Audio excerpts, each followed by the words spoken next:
Chè cả nhà, chín cá chê mình, nước nó rút cạn quá trời. Chỗ này gần cửa sông nè. Ôi, một em chê trắng cả nhà ơi, nước mấy gì rút cạn luôn, quá im này.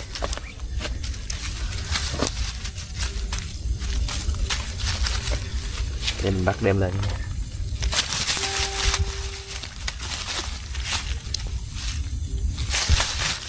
Nước mới cạn còn mạnh lắm.